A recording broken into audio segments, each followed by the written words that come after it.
possa continuar nos abençoando. Amém. Vamos ficar de pé.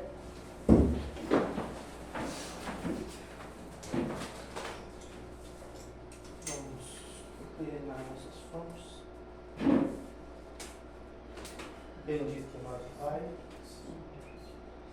É uma honra para nós podermos estarmos aqui mais uma vez. Sim, Senhor. E vamos cantar louvores a Ti, Pai, para engrandecer o Senhor, porque este é o nosso intuito aqui, Senhor, de engrandecer somente o Senhor, de exaltar o Seu nome e chamar o Senhor à cena, Pai, para o Senhor olhar para cá e estar mais uma vez conosco aqui, Pai. Pois rendemos as nossas vidas a Ti, rendemos o nosso ser e pedimos a Sua graça, pedimos a Sua bênção, Pai. Que a nossa mente seja fitada no Senhor neste momento e os nossos afazeres lá fora fiquem lá fora, Pai. Vamos endireitar o nosso sentimento somente para o Senhor. Vamos olhar somente para a cruz neste momento, pois é ali que vem a nossa redenção, Pai. E agora eu peço a Ti, Pai, que tome o controle deste culto, tome o controle de qualquer espírito aqui, Pai, se não for o Seu. No nome do Senhor Jesus Cristo, Pai. Rendemos a Ti. Amém. Deus abençoe. Pode sentar. Vamos cantar o hino 269.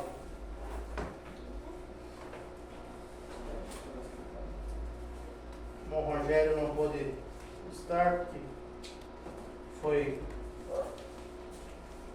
resolver problemas de família. Então,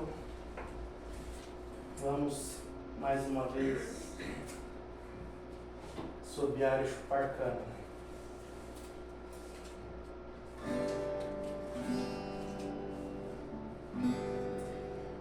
Por que duvidar sobre as ondas do mar, quando Cristo um caminho abrir? Quando forças sobre as ondas do mar, teu amor a Ti quer revelar.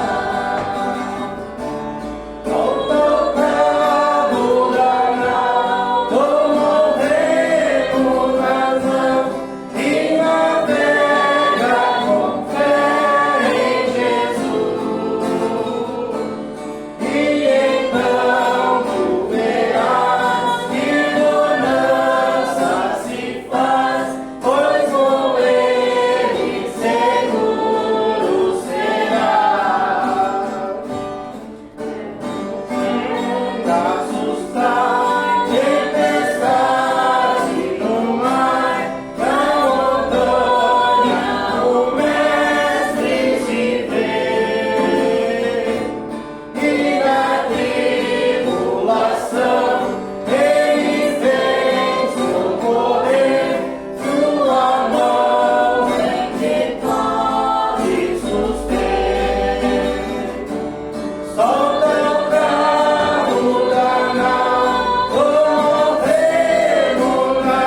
novamente eles, irmão.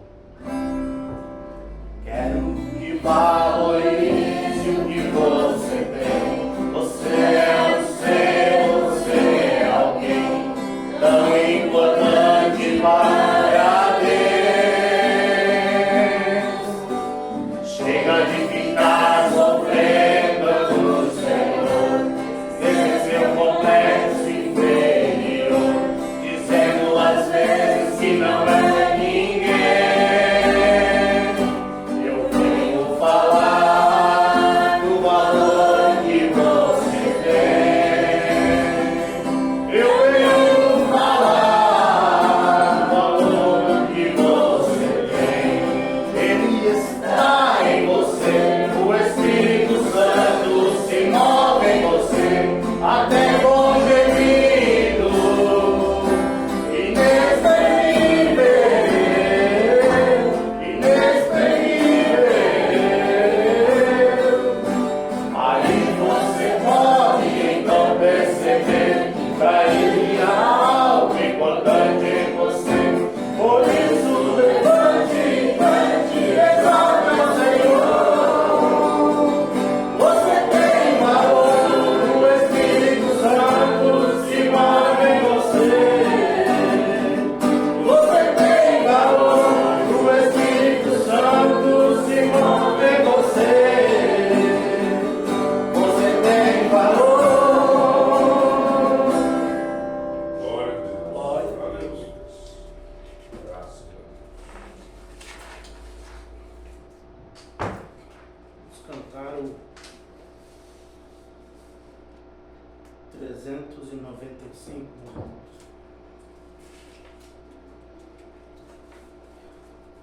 Os 42. Vamos cantar o 42.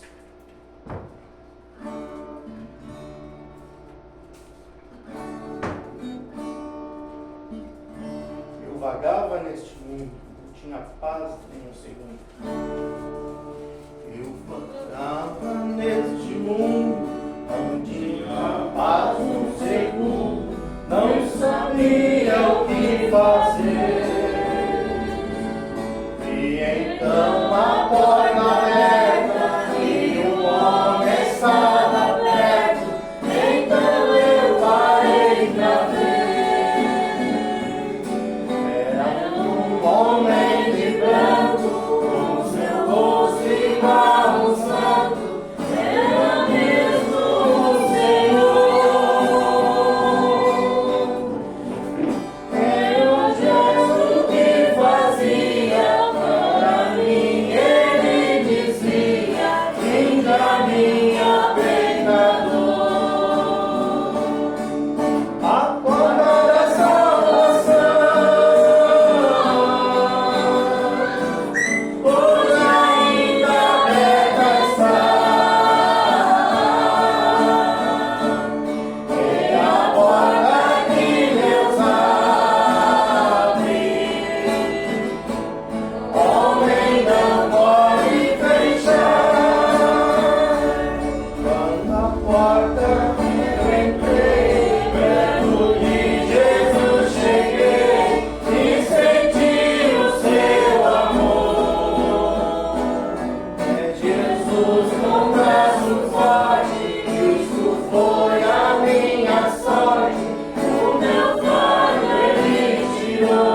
Senhor, amado Pai, uma vez mais te agradecemos, Senhor, que nos trouxe até a tua casa, Pai, para ouvir aqui, Senhor, para poder, Senhor, fazer nossas petições.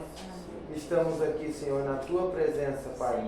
Eu oro agora, Senhor, pedindo uma bênção, Senhor, para cada ofertante, Pai, e pedindo que esse culto seja, Senhor, glorioso para todos nós, Pai. Que seja o Senhor usando a boca do pregador e que tudo que esteja sujeito ao teu controle, Pai. Te peço em nome do Senhor Jesus Cristo. Amém. Amém. Vamos cantar o 119, irmãos.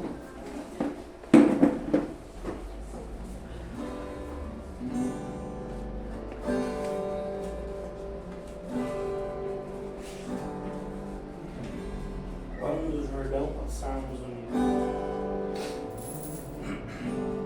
Quando o Jordão passarmos unidos, e entrarmos no céu, veremos lá, como areia na praia, os inimigos, ó que gloriosa vista será.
cantar o 208, meus irmãos.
Aperfeiçoá-los, ó Pai, porque nós fizemos de todo o nosso coração a Ti, Pai. E agora viemos pedir que o Senhor venha nos permitir abrir a Tua palavra e lermos e compreendermos a Tua palavra, Senhor. Abençoa cada um que está aqui nessa noite. Eu creio que cada um veio aqui porque quer ouvir a Tua voz, ó Pai, deseja receber de Ti o pão da vida, Senhor, que é aquilo que nos colocará no outro lado, Senhor. Então nos dê um bom tempo na Tua presença, enquanto meditamos na Tua palavra. É a minha oração, que eu saia de cena e o Senhor tome o controle, Pai. Eu peço que o Senhor perdoe minhas falhas, meus erros, e assim nos dê o contexto da Tua palavra, em nome de Jesus Cristo. Amém. Uma boa noite a todos. Amém. Bom estarmos aqui, né? Contemplar cada um de vocês, né? O Isaac está aí também, Kelly. Bom também, né? Cada um, né? Isso aqui são preciosidades para Deus, né? Amém. E assim para nós também, né? Creio que cada um é uma preciosidade para o outro, não é verdade? Amém. É, amar uns aos outros, rever vocês, é bom, né? Nós vamos aproveitar que estamos de pé, vamos abrir a Bíblia e vamos abrir em Lamentações de Jeremias, no livro Lamentações, no capítulo 3, após o livro de Jeremias, já é Lamentações. Na sequência aí dos Salmos, Isaías, Jeremias e Lamentações. O choro de Jeremias, mas ali não era o choro de Jeremias, era o choro de Deus através de Jeremias. Então quero ler aqui em Lamentações 3, verso 22, aonde diz assim a palavra. Todos encontraram? As misericórdias do Senhor são a causa de não sermos consumidos, porque as suas misericórdias não têm fim. Amém. Novas são cada manhã, grande é a tua fidelidade. Aleluias. A minha porção é o Senhor, diz a minha alma, portanto esperarei nele. Bom é o Senhor para os que esperam por ele, para a alma que o busca. Amém. Amém. Que ele possa acrescentar a bênção da palavra em cada coração, pode se assentar. Eu quero falar um pouco nessa noite, com a graça de Deus. Não quero ser demorado, né? Porque creio que alguns trabalharam, né? Todos tiveram alguma atividade, mas eu creio que o melhor investimento nosso é esse tempo aqui, né? Amém. Você crê nisso também? Amém. Estar na presença de Deus.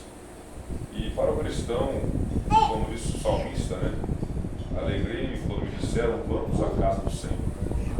Tem que ter uma alegria nos corações, poder vir e realmente ver o companheiro que está lutando, né? Passou mais uma semana de batalhas, está aqui, né? Isso é maravilhoso. Então isso tem que nos dar ânimo, né? Eu quero falar então sobre o Deus que é riquíssimo em misericórdias.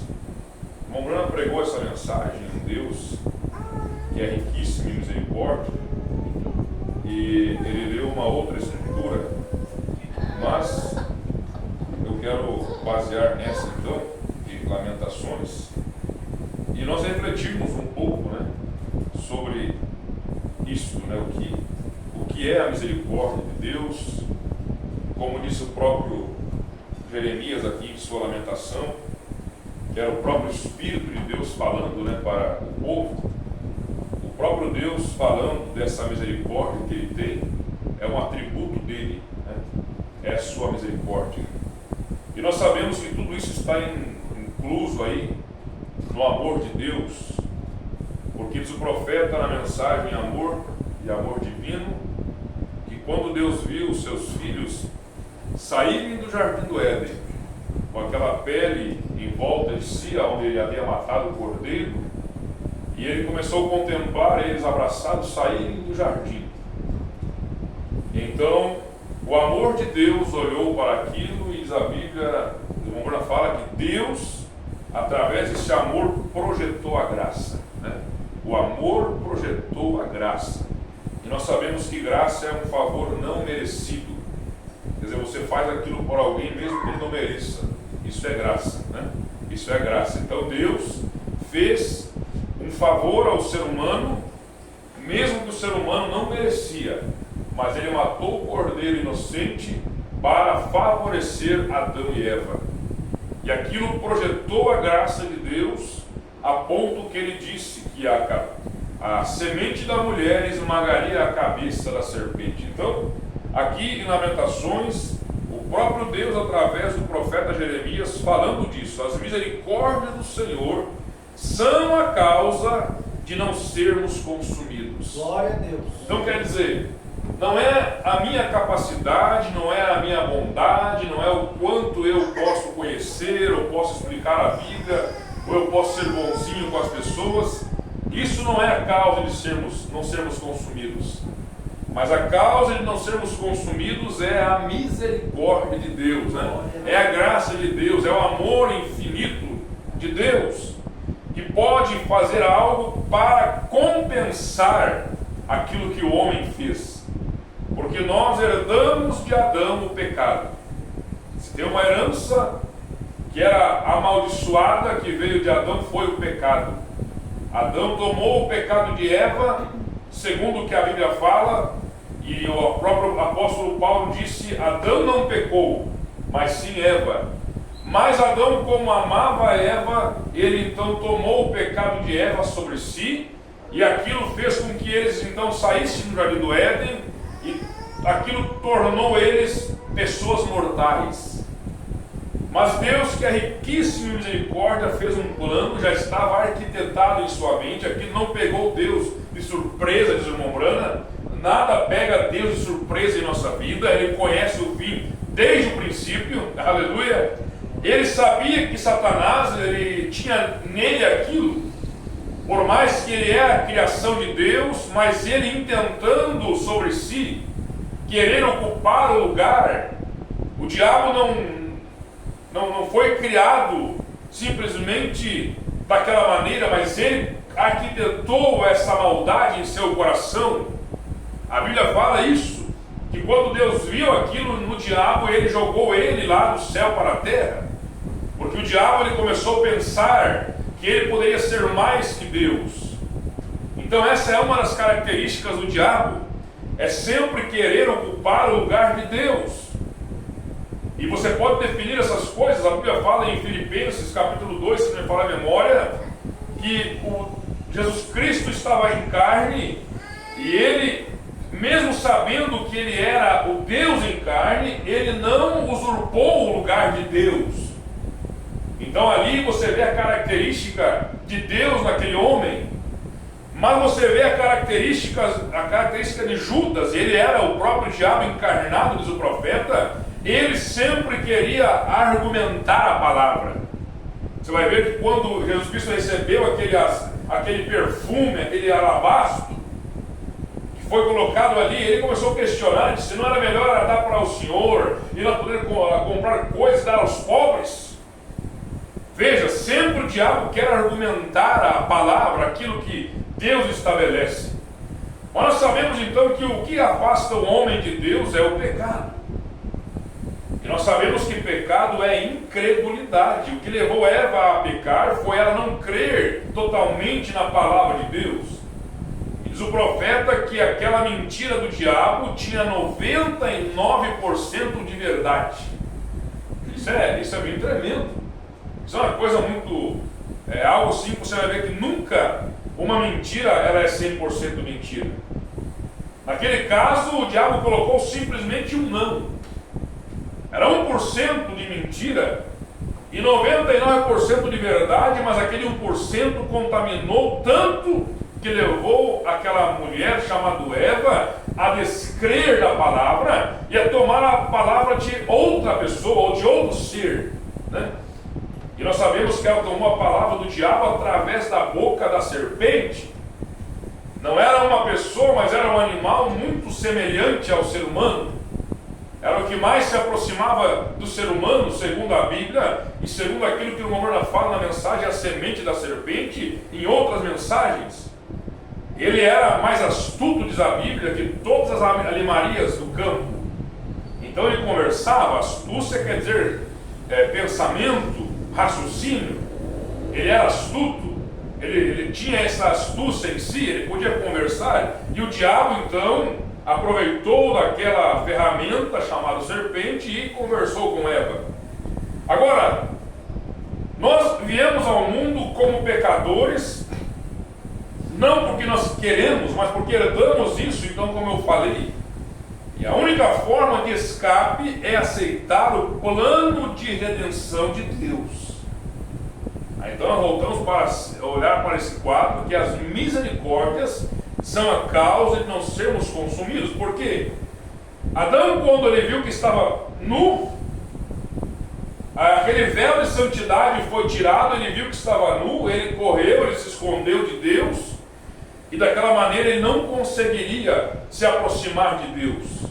Ele seria consumido, eles seriam exterminados, porque a Bíblia fala, Deus falou: no dia que comerdes, certamente morrereis. E então eles procuraram fazer um avental de folhas de figueira, eles tentaram cobrir a sua nudez de alguma maneira, mas aquilo não tinha como esconder.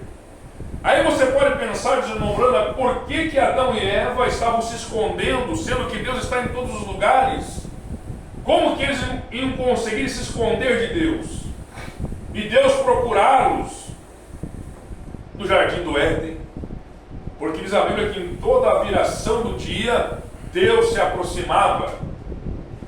E nós aprendemos, o pastor explicando isso, mostrando na mensagem Nomes Blasfemos, que a viração do dia era quando aquela brisa suave soprava sobre a terra. Eu até então pensava que era no anoitecer, mas ele mostrando pela mensagem que a viração do dia era quando uma brisa suave invadia a terra. Aquilo mostrava que o Espírito de Deus estava chegando na terra. Aleluia!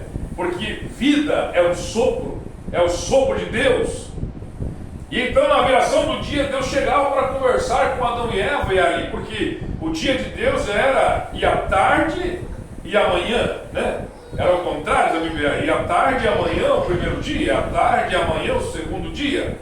Então Deus chegava nesse momento, então tinha um culto com seus filhos e os colocava para dormir, diz o profeta. Então fazia com que eles dormissem e estava tudo bem. Mas quando ele chegou ali, não encontrou Adão. Agora você pensa, mas como que eles iam se esconder? Geograficamente não tinha, porque Deus está em todos os lugares. Mas o que diz o profeta? Que por que eles estavam escondidos de Deus? Porque eles haviam saído da palavra de Deus, irmão Branco. E quando eu e você saímos da palavra, nós não somos achados de Deus. Deus não consegue ver nós quando nós sairmos da palavra. Ver o que? Ele vê a nossa fé. Ele viu a fé de Abraão, e disse Paulo, quando Deus viu a fé de Abraão, aquilo foi imputado como justiça na vida de Abraão. Então o que Deus vê em nós é a nossa fé. É a nossa fé na palavra. Por isso quando você vem ao culto, você está expressando que você crê que esta Bíblia é verdadeira. Aleluia! Porque ele falou, eu estarei aonde 2 ou 3 estiverem reunidos em meu nome, ali eu estarei. E quando você vem se reunir, você mostra que você crê nessa escritura que ele falou. Aleluia! Então Deus vê a fé que está em seu coração. E você mostra isso, você está fazendo uma obra, porque a fé sem obras é morta. A mesma coisa também querer fazer uma obra sem fé, não, tem que estar junto, tem que estar toda, é uma composição, fé e obras. Você crê, você faz. Não adianta somente fazer e não crer na palavra.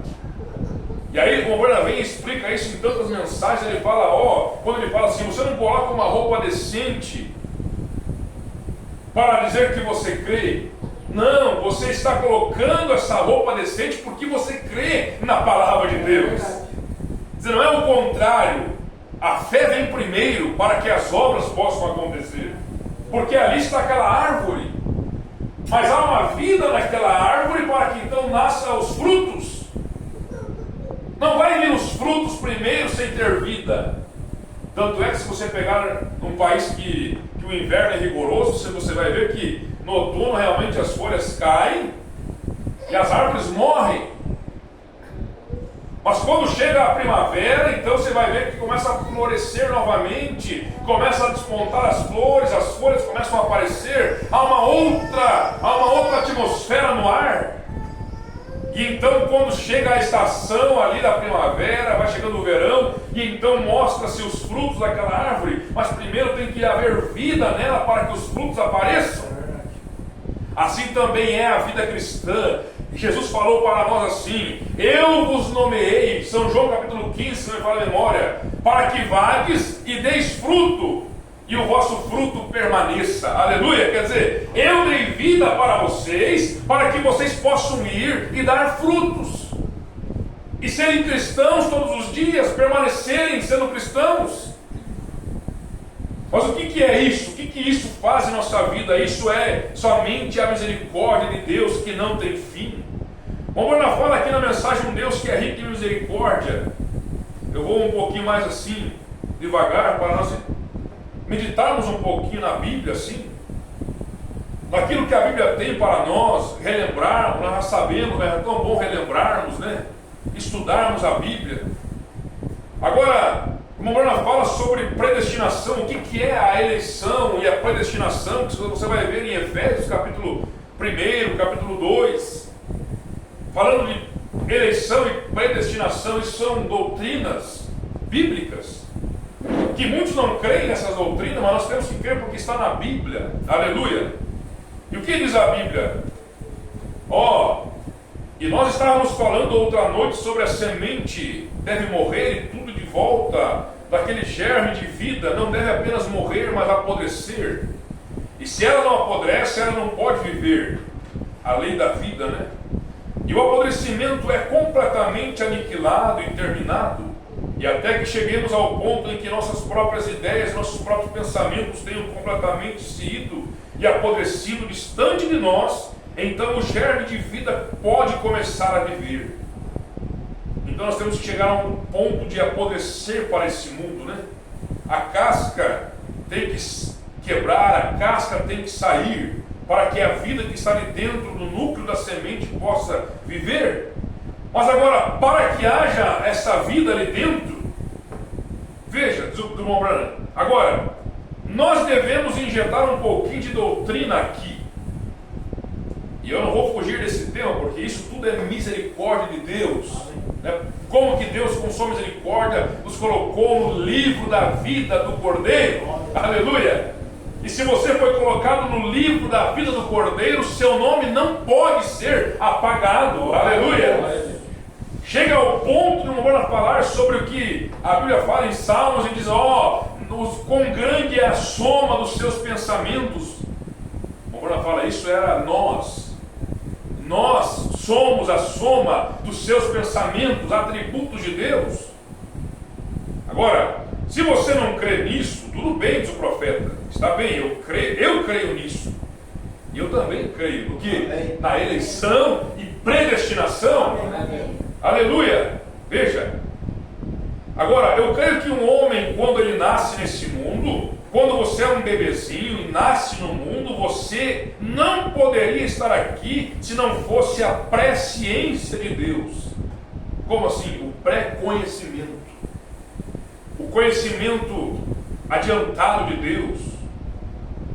Por ele ser o onisciente.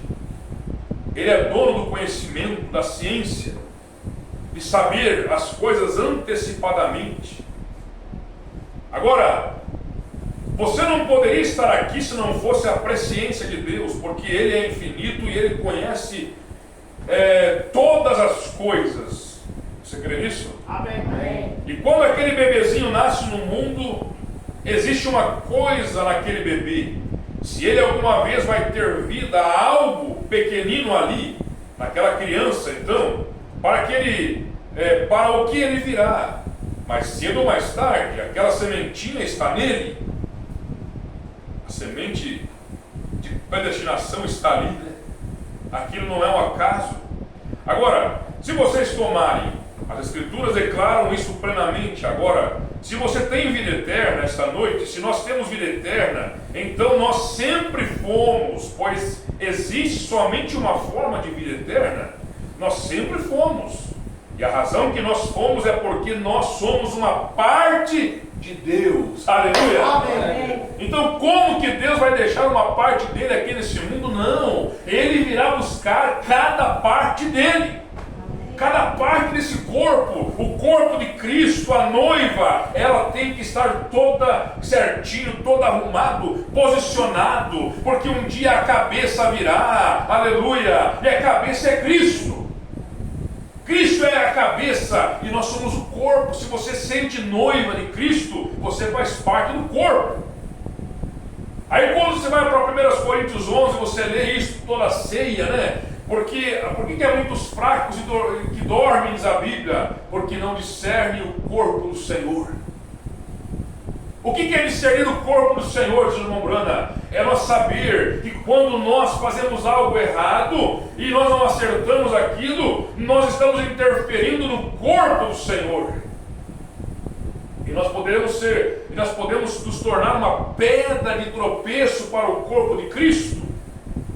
Então nós não podemos nos tornar uma pedra de tropeço para o corpo de Cristo, Porque o que disse Paulo? Se um membro se ferir, todo o corpo vai sentir.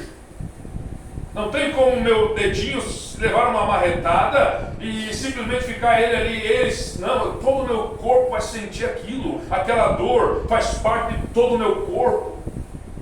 Ou se o pé é machucado, todo o corpo vai sofrer. O pé vai estar ali doente, mas o corpo não consegue andar porque o pé está doente. Então isso é discernir o corpo de Cristo, diz o irmão Brana. E quando você tem esse conhecimento, que foi a misericórdia de Deus que te colocou no corpo dele, então nós temos que discernir e saber que cada um de nós é importante para o corpo de Cristo. Há uma importância tão grande, por isso Deus está juntando o seu corpo de todos os lugares. E diz a Bíblia, não há judeu, não há grego, não há servo, não há livre, todos estamos aqui em Cristo Jesus. Aleluia! Após o sacrifício não há mais separação. Antes sim, somente os judeus podiam ter acesso a esse Deus maravilhoso, a esse Deus, porque Israel era a nação escolhida de Deus através de Abraão. Se nós vivêssemos naqueles dias, nós não tínhamos acesso a esse Deus que nós temos acesso hoje. Somente Israel tinha. Veja, então, nós somos uma parte de Deus. E nós temos que ser gratos por isso, né? Aleluia. E tanto somos parte de Deus, irmão, é que você está aqui nessa noite, a mensagem te alcançou, a mensagem chegou na tua casa, é porque você é parte de Deus, senão ela não tinha chegado para você. Maria era a escolhida de Deus, por isso que o anjo veio a Maria e falou: salve, agraciada. Porque ela era a escolhida para trazer a semente que esmagaria a cabeça da serpente. Irmão, e quando você vê então que você tem na mão a mensagem da hora, o assim diz o Senhor, nós temos que estar contentes, alegres e realmente responsáveis, porque nós somos parte de Deus. E Ele veio buscar nessa hora, Ele veio buscar, Ele veio juntar as suas partes. Ele está juntando as suas partes em todo o mundo. Nesta hora, nesta geração, através da mensagem deste profeta. Essa mensagem veio juntar essas peças que estavam espalhadas por todo o mundo. Esses atributos de Deus em seus pensamentos foram expressos nessa era. E, irmão, Deus cuidou de você desde os seus ancestrais. Quantas guerras, quantos terremotos, quantas coisas que aconteceram no mundo, mas você foi guardado, a tua semente foi passando de geração em geração e foi cruzando até você chegar aqui. Deus guardando a tua semente, a você, porque você tinha que estar aqui. Isso não é pouca coisa, isso é algo grandioso, meus amados. Isso é misericórdia de Deus, é a causa de não sermos consumidos. É por isso que estamos aqui assentados, e não temos que estar assentados somente em lugares, aqui nos bancos, nas cadeiras da igreja, em São João Batista, as cadeiras que estão aqui, não, isso é bom, isso faz parte, mas o que Ele nos comprou através do sacrifício foi lugar celestial em Cristo Jesus.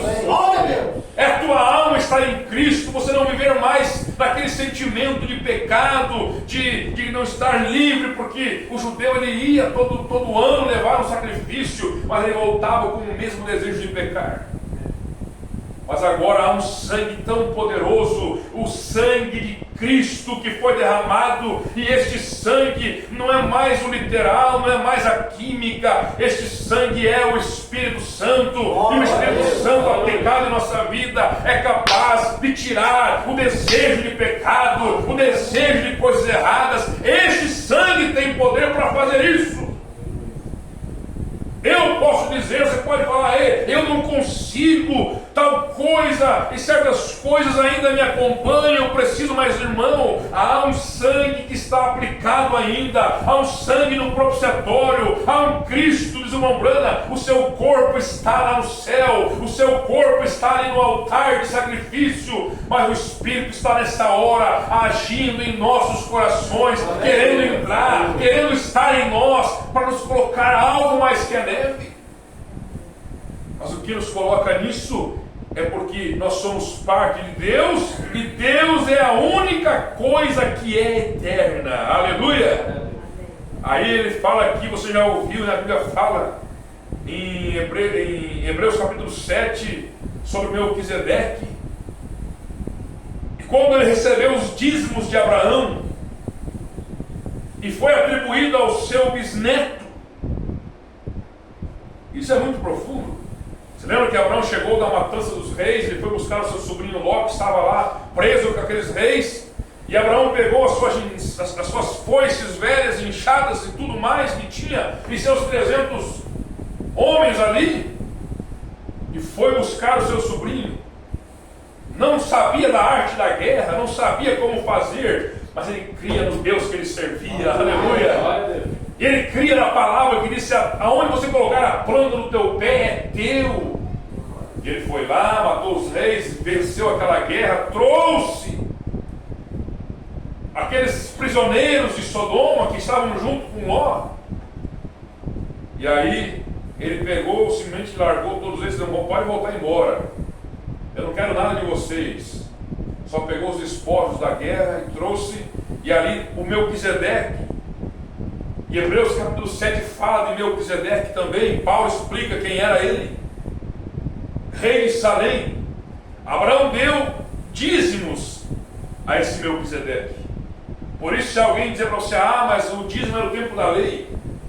Não, o dízimo foi instituído antes do tempo da lei, porque Abraão veio na graça e ele pagou dízimos daquilo que ele tinha conseguido.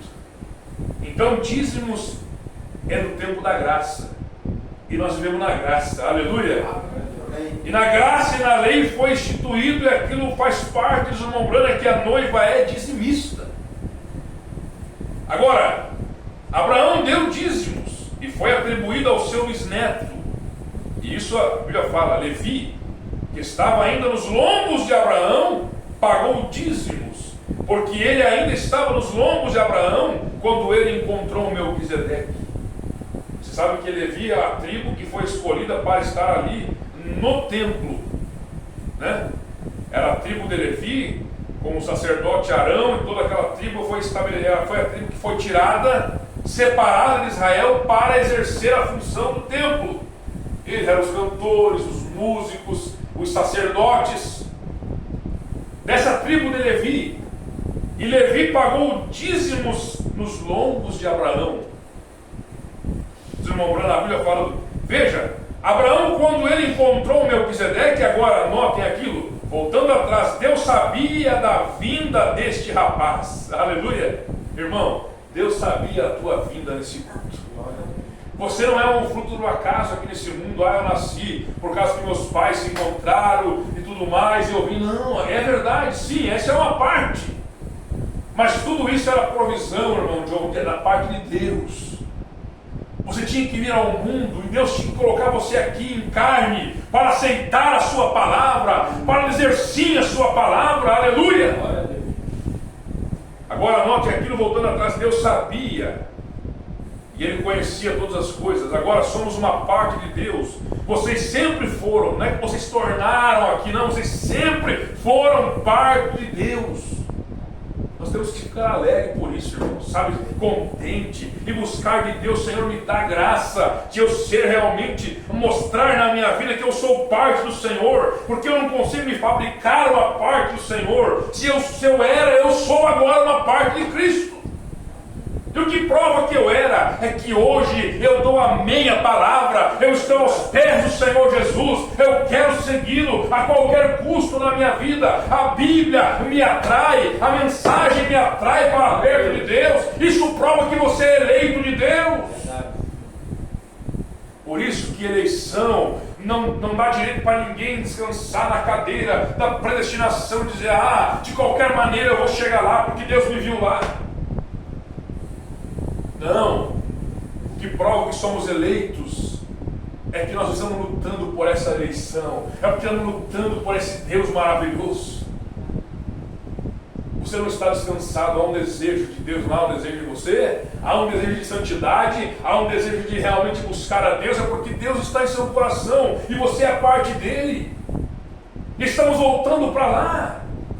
Uns irão antes do arrebatamento para serem ressuscitados, mas outros terão o privilégio de não provar a morte. Mas uma coisa é certa, de uma ou de outra maneira, nós encontraremos o Senhor nos lares um dia. Aleluia! E só volta para lá quem já esteve lá, diz a Bíblia.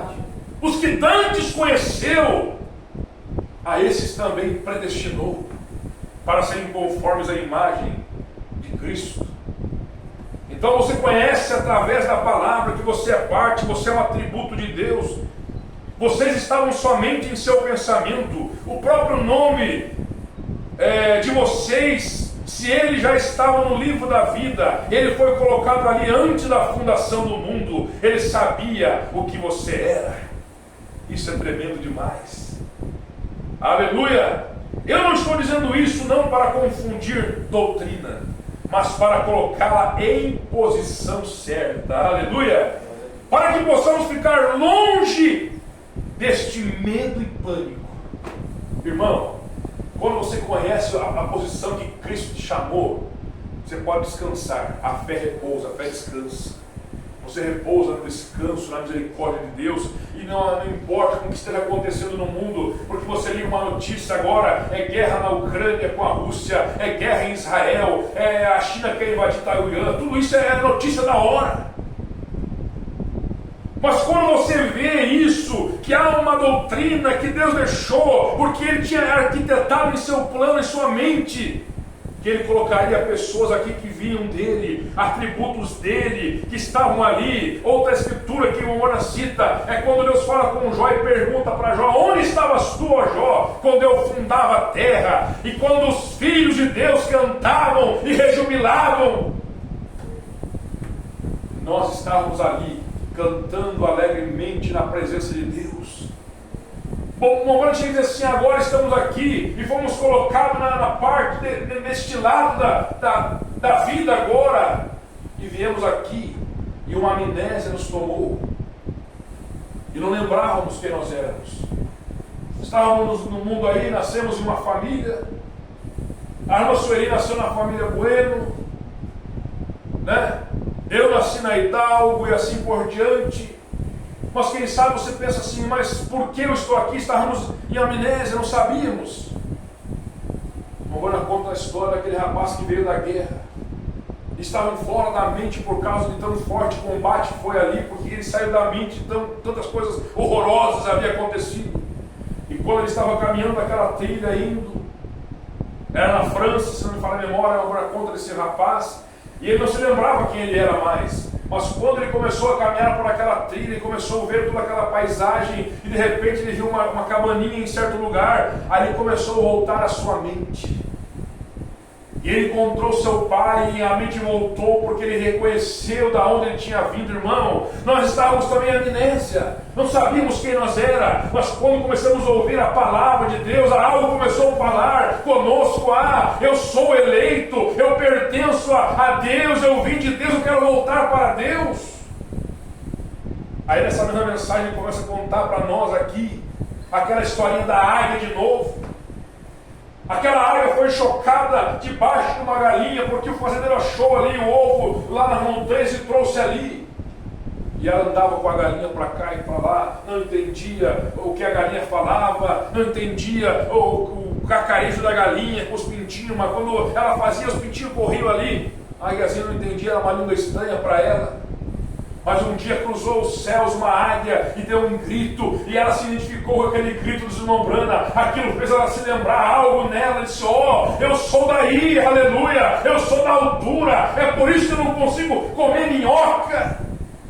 Aí o profeta fala, ele diz que as minhocas são os estudos teológicos, as coisas terrenas, aonde os teólogos levam as pessoas a crerem em algo terreno, mas a águia era das alturas, era do céu. Por isso que a águia só pode ouvir realmente a sua voz, a voz de Deus. Por isso que Deus envia profeta, porque o profeta é uma águia. Aleluia! O profeta é uma águia. Então você reconheceu a voz de Deus, não a fonética de William Branham. Não é isso que vai te salvar.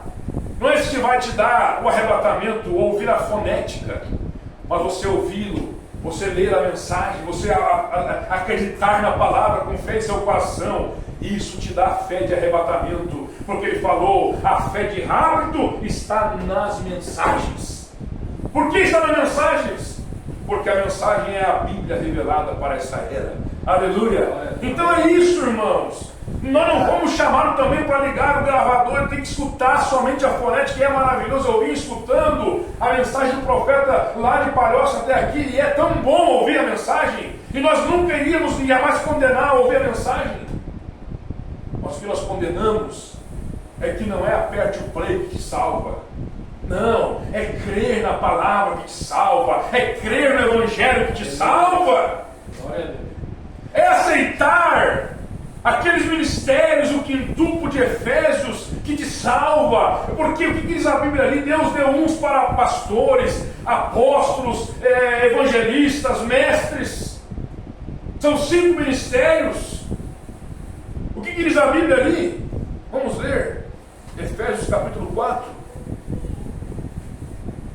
É algo tão maravilhoso a Bíblia, porque eu falei que não ia demorar tanto, mas eu nem entrei aqui ainda na mensagem. Estou começando aqui. O pensamento e a hora já se passou. Mas eu vou um pouquinho mais, uns 10 minutinhos mais aqui. E já vou encerrar, porque eu não quero cansar vocês. Efésios capítulo 4, versículo 11. Não é, sabe, quando aquela pessoa pensa, não, mas aquele homem se faz, aquele homem está ali porque não. Ele mesmo, versículo 11, ele mesmo deu uns para apóstolos. O que é apóstolo? É um enviado. Paulo, ele era um apóstolo, porque ele ia por vários lugares. Ele ia colocando igrejas, estabelecendo igrejas, colocando pastores. Vê que Timóteo era um homem que o Paulo estava colocando, estava ensinando. Paulo estava trabalhando com Timóteo, dizendo, vai ali, faz isso e tal. Ele era como que um co-pastor de Paulo. Aí depois você vai ver que Tito também era. Paulo escreve a Timóteo, Paulo escreve a Tito, Paulo escreve a Filemon. Eram homens que Paulo tinha deixado ali para levar o Evangelho, mas Paulo era um apóstolo porque ele era missionário, ele pregava o Evangelho, até em sonho ele via Deus falando com ele, e alguém dizendo, Paulo, passa a Macedônia e nos ajuda. Paulo então ele era um apóstolo, porque ele ia nas terras longínquas. Aleluia! Mas Paulo foi profeta também. Foi mensageiro da primeira era. E se você pegar o irmão Brana nessa última era, também ele foi um apóstolo, porque ele foi por tantos lugares levar o Evangelho. Mas ele foi profeta também. E ele é o mensageiro da última era. Veja, então, ele deu uns para apóstolos, e outros para profetas, e outros para evangelistas. E aí diz o profeta que o evangelista é aquele que tem uma bola de fogo em seu peito e que ele não consegue ficar parado num lugar e quer sair falar do amor de Deus para alguém. Esse é o evangelista. Ele não consegue ficar sentado ali, não, ele quer ir levar o evangelho a alguém, ele quer reunir alguém para falar do amor de Deus. Mesmo que ele não seja um apóstolo, ele é um evangelista. Ele é aqui na cidade, ele não precisa viajar para longe, não, ele é aqui, né? Ele não para, ele tem uma bola de fogo. Se vê um evangelista, ele sempre está falando do evangelho para alguém. Esse é o evangelista. Ele tem uma bola de fogo em pregar o evangelho. Irmão, e tudo que eu estou falando aqui, estamos no assunto da misericórdia de Deus. Porque ele é tão misericordioso que ele deu uns para apóstolos, outros para profetas, outros para evangelistas e outros para pastores e doutores. Esse aqui, doutores, é mestres. Então, apóstolo é o enviado, é o missionário que vai por terras longínquas e estabelece ministérios. Aí você pode ver nos nossos dias, identifique quem são apóstolos hoje, né? São homens que estão colocando ministros, assentando ministros. é apóstolos hoje. Abrindo obras e colocando pessoas ali. Homens que são chamados por Deus para pastorear. Agora, o que é o pastor? O que é o pastor? Né? Porque tem apóstolos, profetas. O profeta, no caso, aqui é o profeta maior. Na nossa era, então, esse profeta é o William Branham. Né? Agora, o pastor é aquele que apacenta. É aquele que tem aquela habilidade de acertar, de colocar inimigos a serem amigos de novo. Esse é um pastor. De fazer um casamento que está para se romper, voltar à normalidade de novo. Sabe, a intervir ali naquela situação. É como que um bombeiro está pegando fogo ali, que chega com a água para apagar aquele fogo, para acalmar os ânimos. Esse é um pastor. Dar uma palavra certa para a igreja, sabe? Você está na dúvida ali, mas se o pastor chega e fala com você, ele esclarece aquilo para você. Ele cuida da ovelha. Ele está na porta ali do curral das ovelhas. Você vai ver que Jesus Cristo falou: eu sou o bom pastor de ovelhas. Eu dou a vida pelas minhas ovelhas. Olha a característica de um pastor. É dar a vida pelas suas ovelhas. É estar gemendo muitas vezes com o peso do cargo que ele tem ali, da responsabilidade. Ele sabe da sua igreja, do seu ministério, as pessoas que estão em dificuldade, e ele está ali aos pés de Deus orando: Senhor, ora por tal família, ora por aquela família. Por isso a importância de nós estarmos debaixo de um ministério pastoral. Você está guardado por Deus quando você está debaixo do ministério pastoral. Aquela oração sacerdotal está sobre a tua vida. Isso é misericórdia de Deus para você.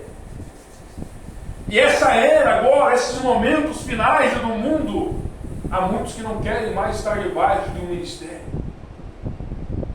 Pensam que são donos de si. Mas veja que aqui a Bíblia fala que deu para pastores e doutores. E esses doutores aqui, Paulo fala que é mestres. Porque ele cita em outra parte aqui mestres. O que é um mestre? É aquele que tem habilidade para falar coisas profundas com clareza. Ele não vai querer fazer a coisa ficar difícil de entender. Isso não é mestre. Se começar a pregar e complicar, é porque não é mestre. O mestre vem para simplificar as coisas para nós. Então, o que eu quero dizer com isso? São 5 ministérios que Deus deu. Vamos novamente, então: apóstolos, profetas, evangelistas, pastores, doutores. 5 ministérios. Agora, no versículo 12, o que fala a Bíblia aqui? Querendo o aperfeiçoamento dos santos. Não é misericórdia de Deus, irmãos? Amém. Ele quer a tua perfeição, ele quer a tua perfeição. E falando em perfeição, eu pego a mensagem. Eu tinha muitas coisas aqui, mas eu pego a livro da vida do Cordeiro. Veja aqui, ó. Deus querendo o aperfeiçoamento dos santos para a obra do ministério, para a edificação do corpo de Cristo.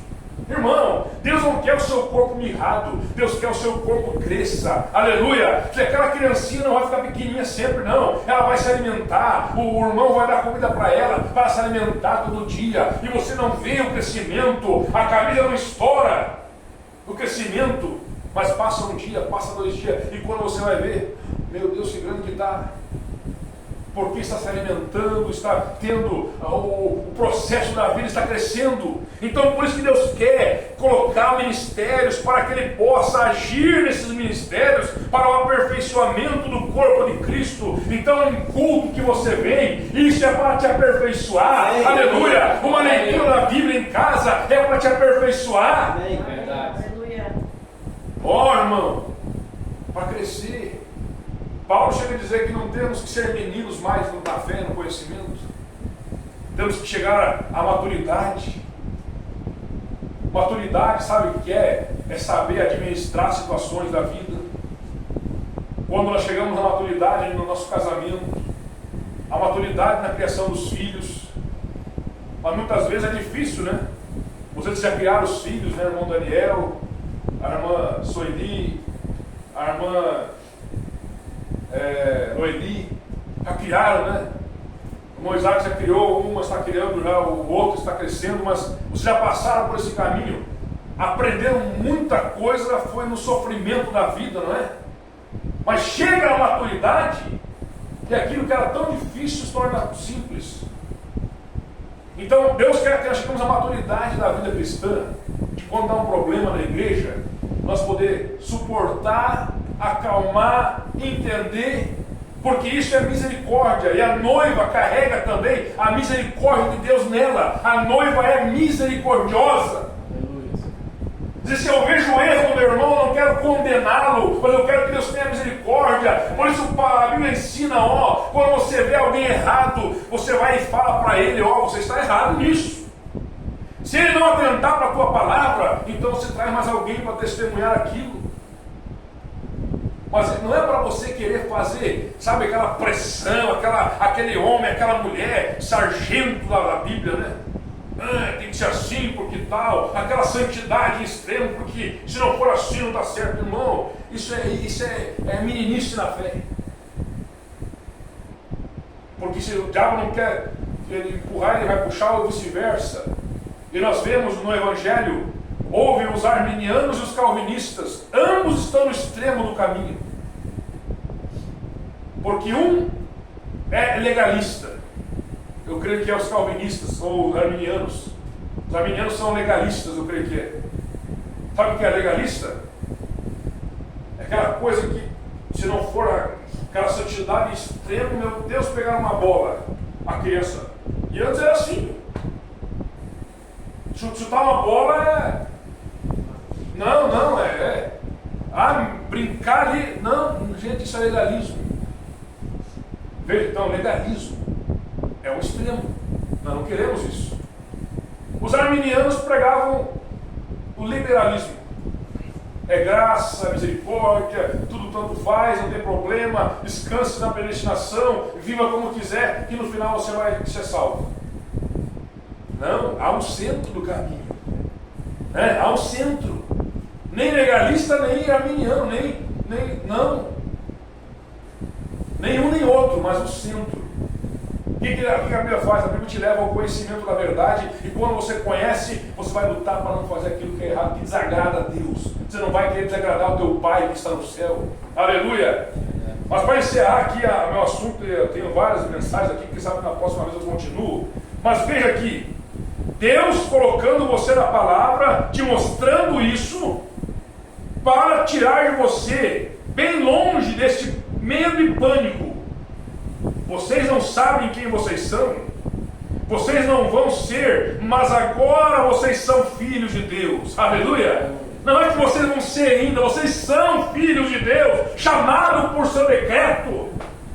São João capítulo 1, verso 14, eu creio que é, ou 15.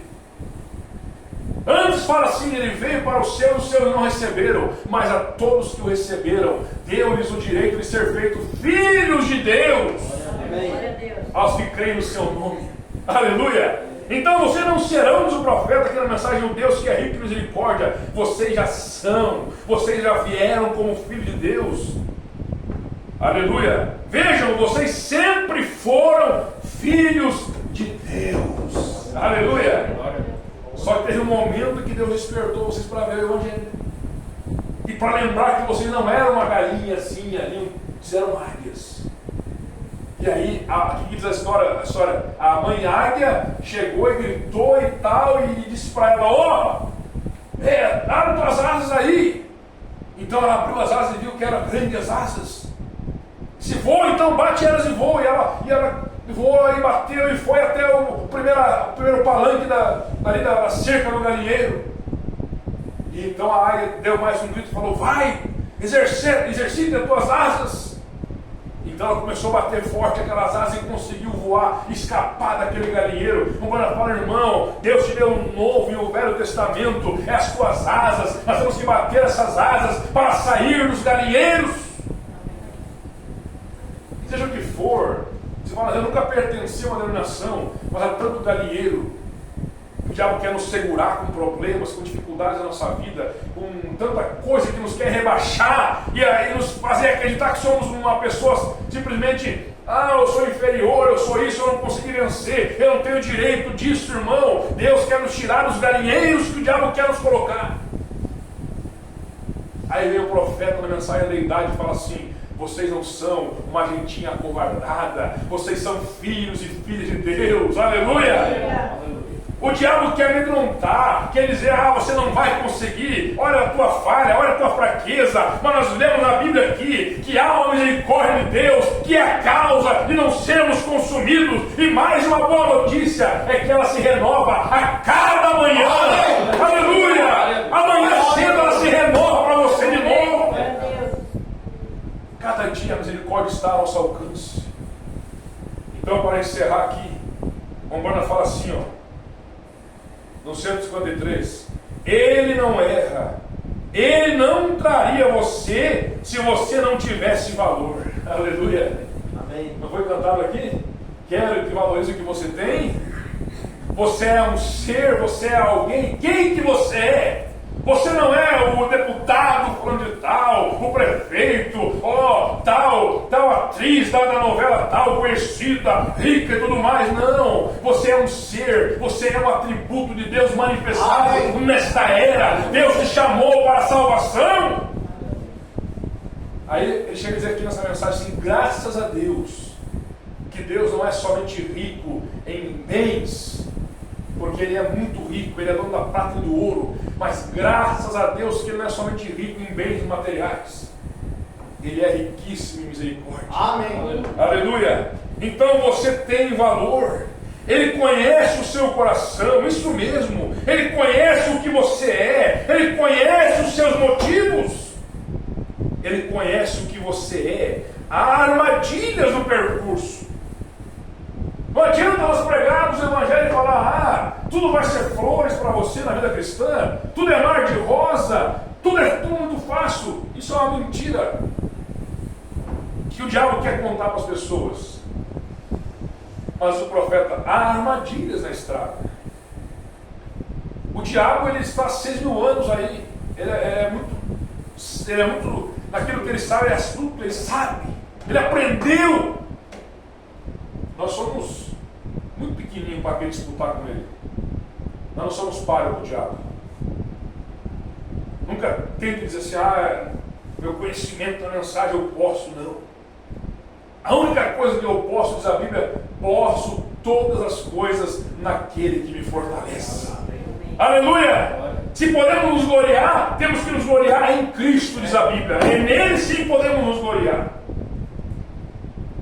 Aleluias! Há armadilhas no percurso da estrada. Sem dúvida que o diabo fará que você tropece. E quantos tropeços nós temos, né? Quantas dificuldades. Quantas coisas que nós, se pudéssemos mudar, nós mudaríamos na nossa história, não é? Se eu pudesse voltar atrás lá, eu não faria daquele jeito. Mas está feito. O que eu vou fazer agora?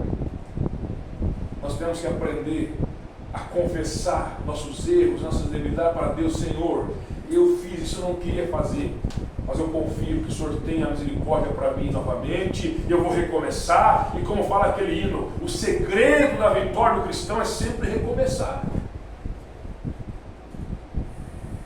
A Bíblia fala: o justo pode cair 7 vezes, né? A Bíblia fala, mas ele vai se levantar.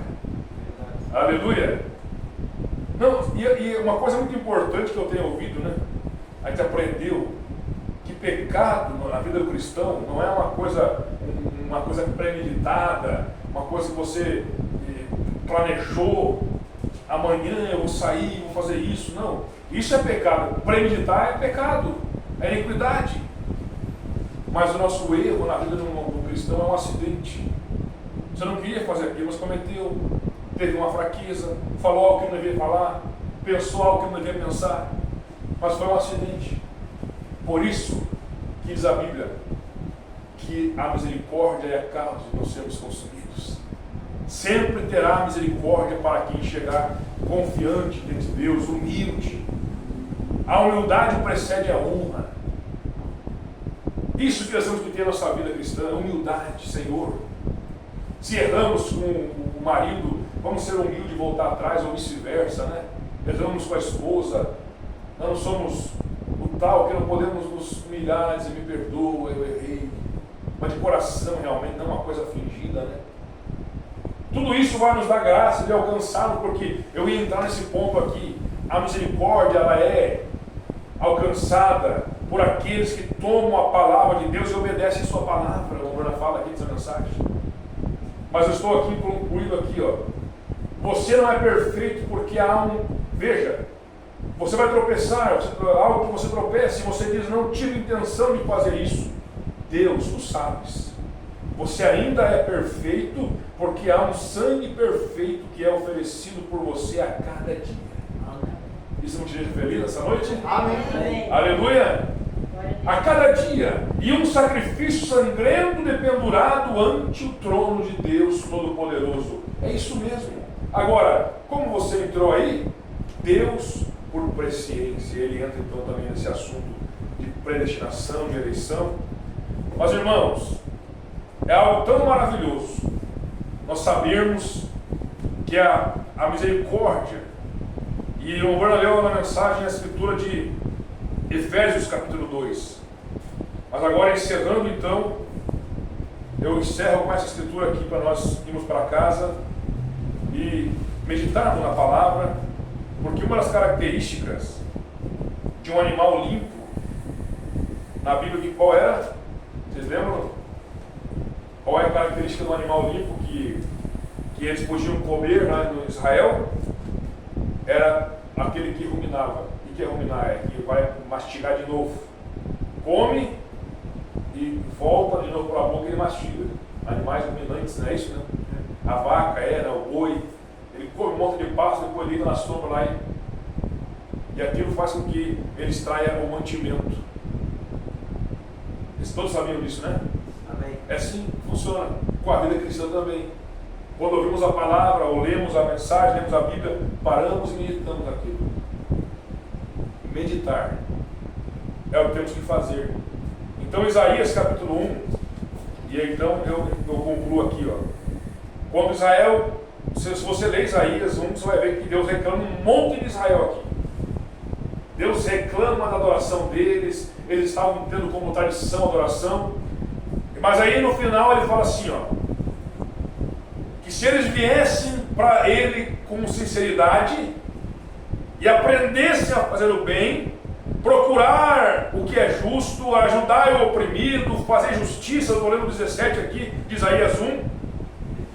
Aí o que ele fala aqui no 18? Vinde então, Isaías 1, verso 18: Argui-me, diz o Senhor, ainda que os vossos pecados sejam como escarlata, eles se tornarão brancos como a neve. Ainda que sejam vermelhos como carmesim, se tornarão brancos como a lã. Aleluia! Irmão, esse é o poder da misericórdia de Deus. É de perdoar pecados, é de apagar realmente a culpa do pecado. Amém. E nos fazer algo mais que a neve. Aleluia! E podermos vir e tomarmos a comunhão crendo no sacrifício perfeito de Deus. Amém. Que nos dá direito ao arrebatamento. Amém? Aleluia. Aquele que come e bebe tem direito do arrebatamento, diz a Bíblia. É ter comunhão com Deus. Aquele que não participa da comunhão não tem direito, não tem parte comigo, disse Jesus.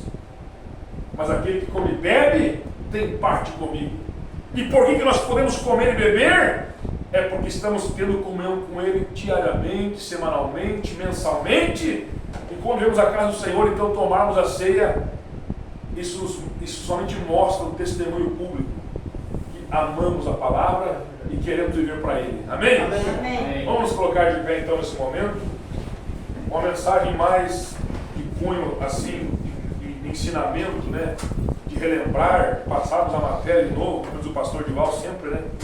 Eu creio que não há nada novo nisso que nós falamos aqui, mas eu creio que alegrou nossa alma nessa noite, não alegrou tua alma? Amém. É bom nós relembrarmos que temos um Deus que Ele está sempre olhando por nós.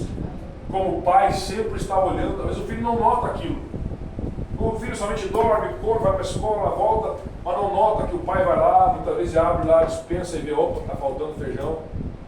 Não é assim, né? Ou abre lá, abre na geladeira, está acabando a carne. O filho nem se importa, ele sabe que ele vai chegar na hora de comer e vai estar ali. Mas o pai e a mãe se preocupam. E vai daqui, dali, e paga as contas e diz assim, é para o rancho. E vai lá e compra. Pensa nisso milhões e milhões de vezes o que Deus faz por nós. Como que Ele cuida da nossa família, sabe, espiritualmente falando. Ele vela por nós. Aí quando nós chegamos a esse ponto de maturidade e saber que tudo Deus faz melhor por nós, nós podemos aceitar aquilo que Paulo fala aos Romanos 8. Tudo contribui para o bem daqueles que amam a Deus e daqueles que são chamados por seu decreto. Aí ele vai brotar um sentimento de gratidão, como brotou no coração de Jó. Jó olhou para um lado o problema, olhou para outro problema, e meu Deus, só vinha notícia ruim. Mas ele, como ele sabia o Deus que ele servia, ele falou assim, Deus deu, Deus tomou, louvado seja Deus. Aleluia, irmão, isso é misericórdia em nós, se nos dá um sentimento de gratidão, porque Deus ama um coração grato.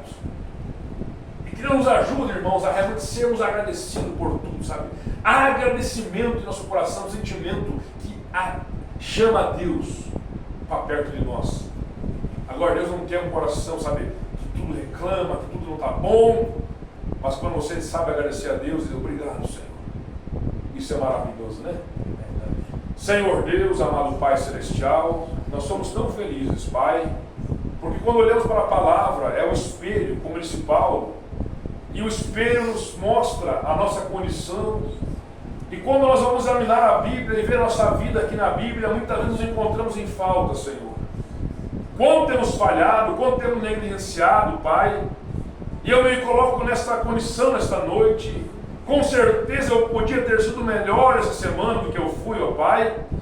Mas examinando a minha vida pela palavra, ó Deus, olhamos que a Tua misericórdia é a causa de não sermos consumidos, Pai. É aquilo que o Senhor providenciou para nós um meio de servirmos a Ti, de esperarmos em Ti, de confiarmos na Tua presença em nossa vida, Senhor. Que o Senhor possa colocar isso em nossos corações.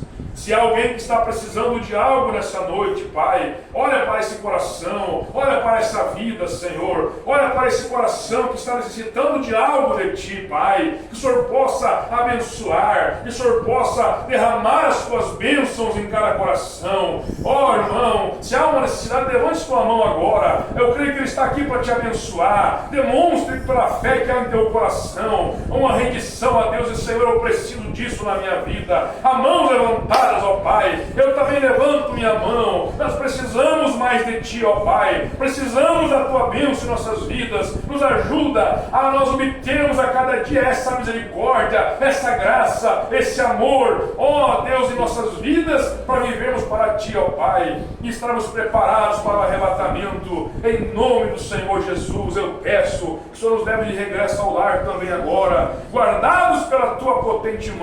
É minha oração, Pai, que tudo aquilo que o diabo possa ter arquitetado contra nós, o Senhor possa desfazer pelo Teu poder, ó Pai. Em nome do Senhor Jesus Cristo, nós Te louvamos e Te agradecemos.